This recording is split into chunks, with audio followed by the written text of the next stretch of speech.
Oi, gente, tudo bem?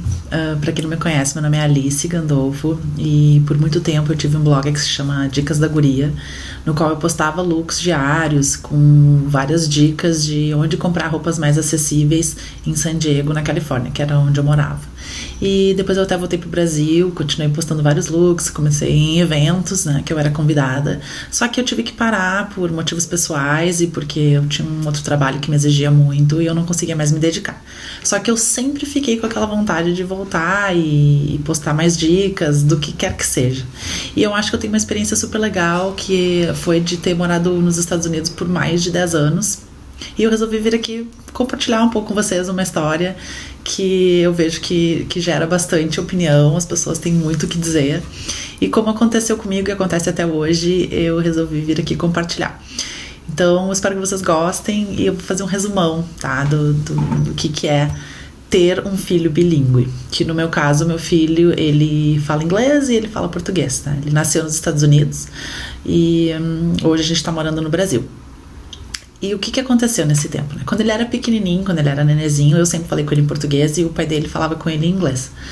E era tudo tranquilo, né? Porque ele não precisava se comunicar, só ficava ali comigo. Eu não tava trabalhando naquela época, então tava tudo certo. E aí ele foi pra escolinha. E quando ele foi pra escolinha que tudo começou, tá? Então ele falava inglês e português tudo misturado.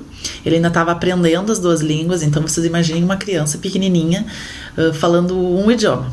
Já é super enrolado, né? Eles falam tudo travado e comem palavras, comem as letras. Agora vocês imaginem essa mesma criança falando duas línguas ao mesmo tempo misturado. Foi um caos. E eu me lembro que ele começou a criar vários problemas no colégio, porque ele não conseguia se comunicar, né? Então, a criança que não consegue se fazer entender, o que faz? Apronta.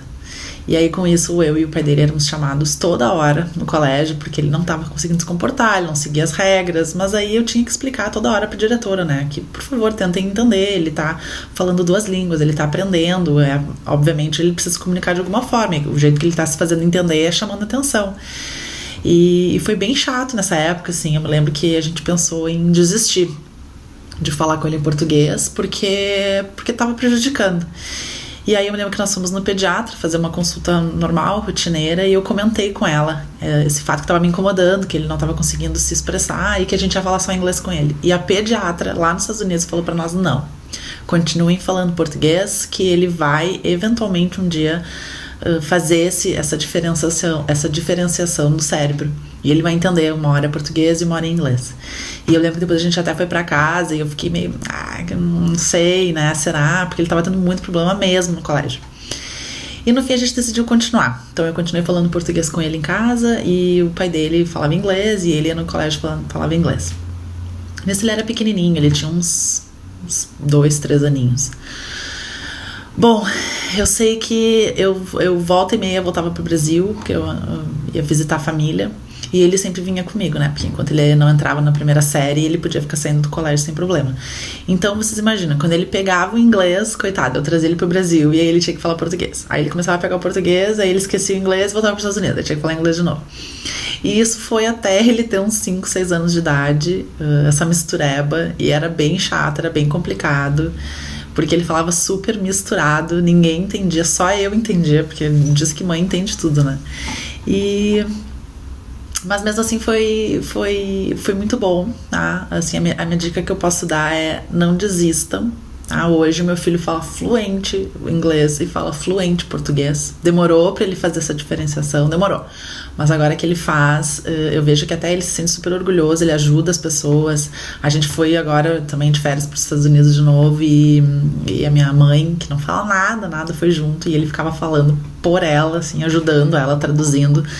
E a mesma coisa aconteceu no ano passado, quando os priminhos dele, que são americanos, vieram pro Brasil. E eles não entendiam português, não conseguiam falar, né? E ele ajudava. Então, se eu posso dar uma dica para quem tem filho bilíngue, seja qualquer língua que seja, não desistam, tá? É difícil, mas uma hora dá esse clique e é da noite pro dia. Então, por exemplo, meu filho, ele fala inglês comigo, agora a gente tá no Brasil, ele fala inglês comigo e ele fala português com a minha mãe. E ele faz essa troca super rápido. Ele tá falando comigo um assunto em inglês e a minha mãe faz uma pergunta pra ele em português, ele já vira pra ela, fala em português. e eu fico muito feliz de não ter desistido. Tá? Foi super difícil, que nem eu falei, mas a gente persistiu e hoje ele tá colhendo os frutos. Eu acho que é uma coisa para agora e é uma coisa para depois. E eu posso falar por experiência própria, porque meu pai é argentino, minha mãe é brasileira, e ele sempre falava comigo em espanhol, mas ele nunca me incentivava a responder em espanhol. Então, eu tenho dificuldade. Então, eu entendo espanhol, mas se eu preciso responder, falar, eu já fico toda... não sei o que dizer. Apesar de entender o que a pessoa tá falando, né? Então, essa é a minha dica, tá? Não desistam, não é fácil, não é. Uma criança bilíngue demora mais para desenvolver a fala do que uma criança que fala um idioma só. Só que em compensação, acho que os frutos que eles podem colher, não só no presente como no futuro, são muito maiores e acho que vale muito mais a pena. Então é isso, se vocês têm alguma dúvida, alguma pergunta, é só deixar um comentário que eu respondo. E se vocês tiverem mais alguma sugestão de algum assunto que eu possa falar em relação a isso, é só escrever aí embaixo, que daí eu volto e faço mais um vídeo pra vocês respondendo as perguntas, tá bom? Até, beijo!